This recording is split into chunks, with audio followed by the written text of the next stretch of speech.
There were no new policies from Mr. Boehner. There were no new ideas.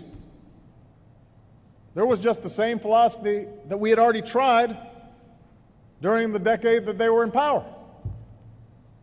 The same philosophy that led to this mess in the first place. Cut more taxes for millionaires and cut more rules for corporations. Instead of coming together, like past generations did, to build a better country for our children and grandchildren, their argument is that we should let insurance companies go back to denying care for folks who are sick, or let credit card companies go back to raising rates without any reason. Instead of setting our sights higher, they're asking us to settle for a status quo of stagnant growth and eroding competitiveness and a shrinking middle class. Now, Cleveland, that is not the America I know. That is not the America we believe in.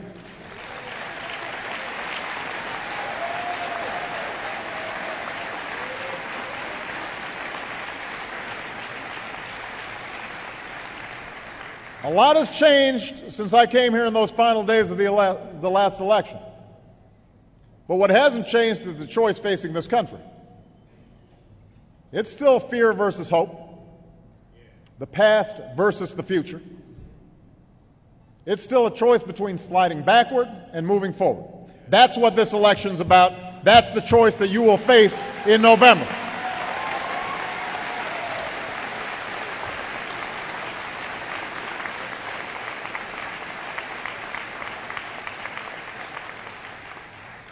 Now, we have a different vision for the future.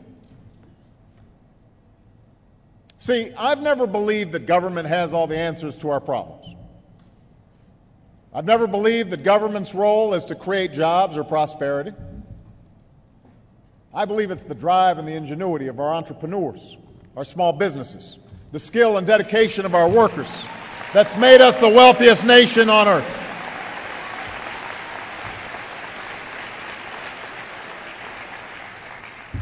I believe it's the private sector that must be the main engine for our recovery.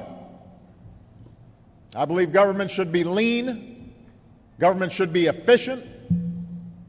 I believe government should leave people free to make the choices they think are best for themselves and their families, so long as those choices don't hurt others.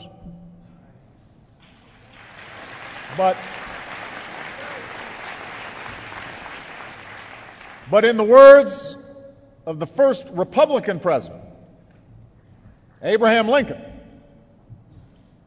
I also believe that government should do for the people what they cannot do better for themselves.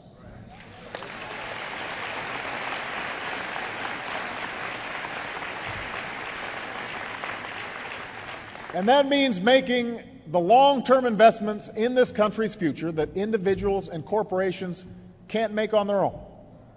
Investments in education and clean energy, in basic research and technology and infrastructure.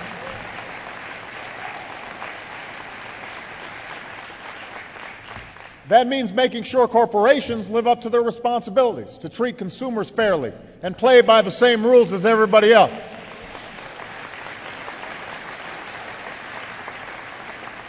Their responsibility is to look out for their workers as well as their shareholders and create jobs here at home. And that means providing a hand up for middle-class families so that if they work hard and meet their responsibilities, they can afford to raise their children and send them to college, see a doctor when they get sick, retire with dignity and respect.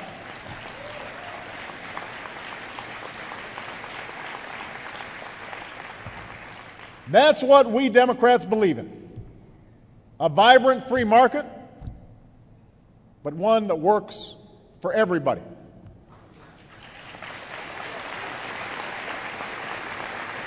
That's our vision.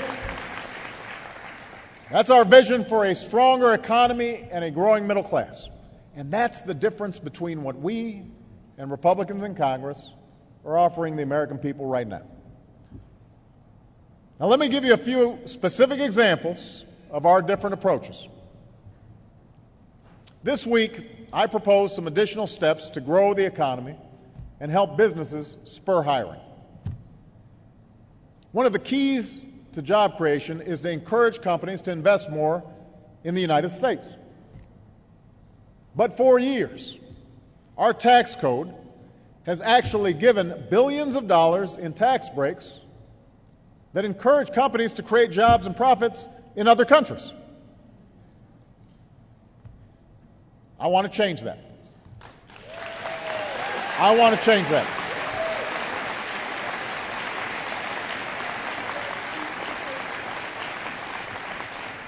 Instead of tax loopholes that incentivize investment in overseas jobs, I'm proposing a more generous, permanent extension of the tax credit that goes to companies for all the research and innovation they do right here in Ohio, right here in the United States of America.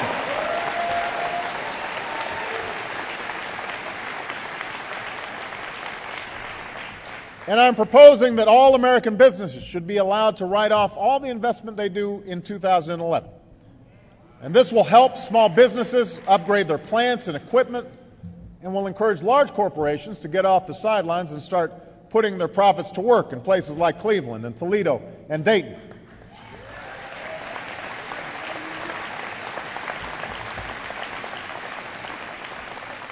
Now, to most of you, I'll bet this just seems like common sense. But not to Mr. Boehner and his allies. For years, Republicans have fought to keep these corporate loopholes open. In fact, when Mr. Boehner was here in Cleveland, he attacked us for closing a few of these loopholes and using the money to help states like Ohio keep hundreds of thousands of teachers and cops and firefighters on the job.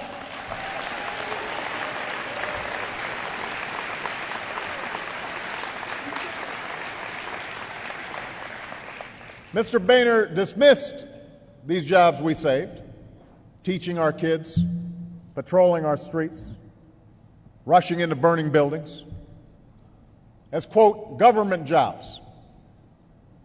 Jobs, I guess, he thought just weren't worth saving. And I couldn't disagree more. I think teachers and police officers and firefighters are part of what keeps America strong.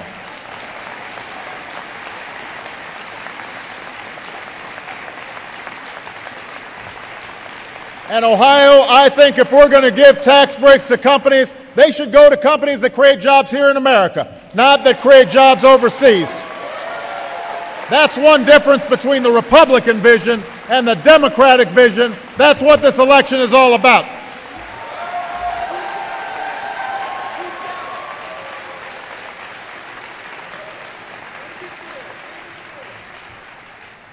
Now let me give you another example.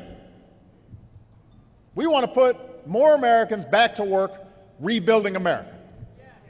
Our roads, our railways, our runways.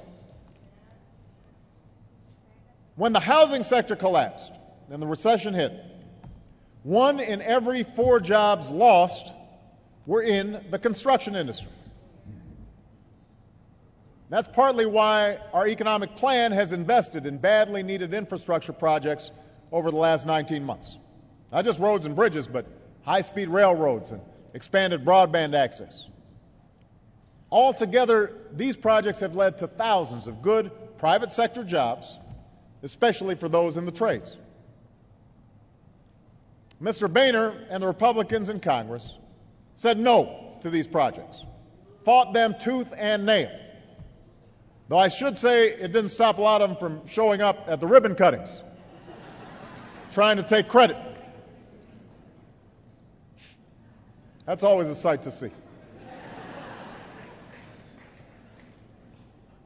Now, there are still thousands of miles of railroads and railways and runways left to repair and improve. And engineers, economists, governors, mayors of every political stripe believe that if we want to compete in this global economy, we need to rebuild this vital infrastructure. There is no reason Europe or China should have the fastest trains or the most modern airports. We want to put America to work building them right here in America.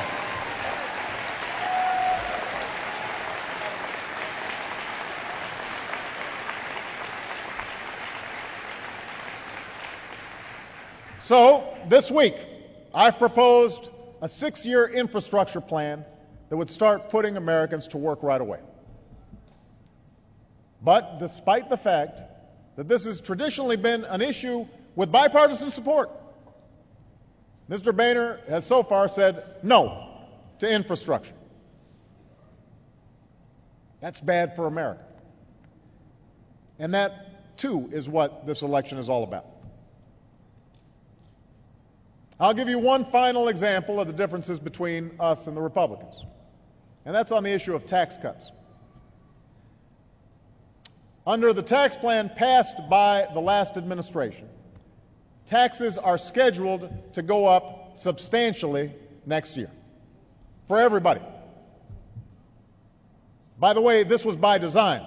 When they passed these tax cuts in 2001 and 2003, they didn't want everybody to know what it would do to our deficit. So they pretended like they were going to end, even though now they say they don't. Now, I believe we ought to make the tax cuts for the middle class permanent. For the middle class, permanent.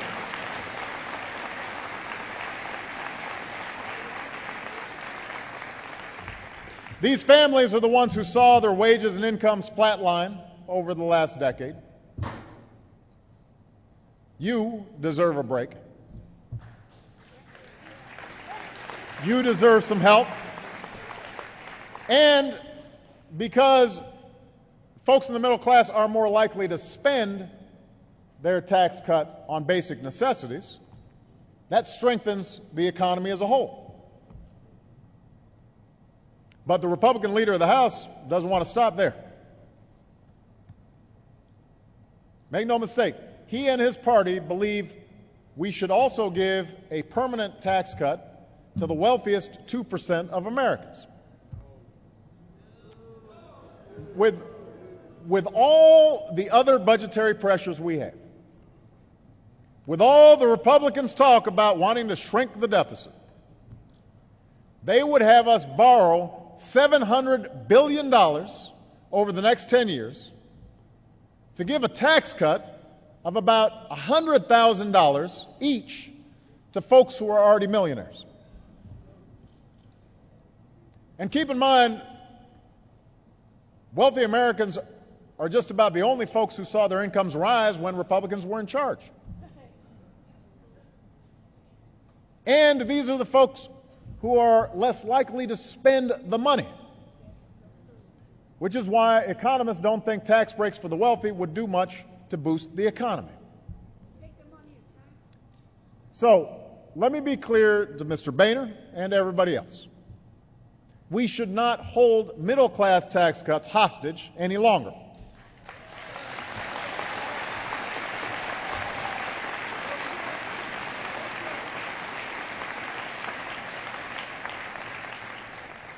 We are ready this week, if they want, to give tax cuts to every American making $250,000 or less.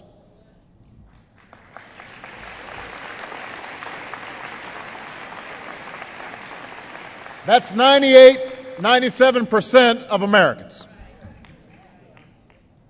Now, for any income over this amount, the tax rates would just go back to what they were under President Clinton. This isn't to punish folks who are better off. God bless them. It's because we can't afford the $700 billion price tag.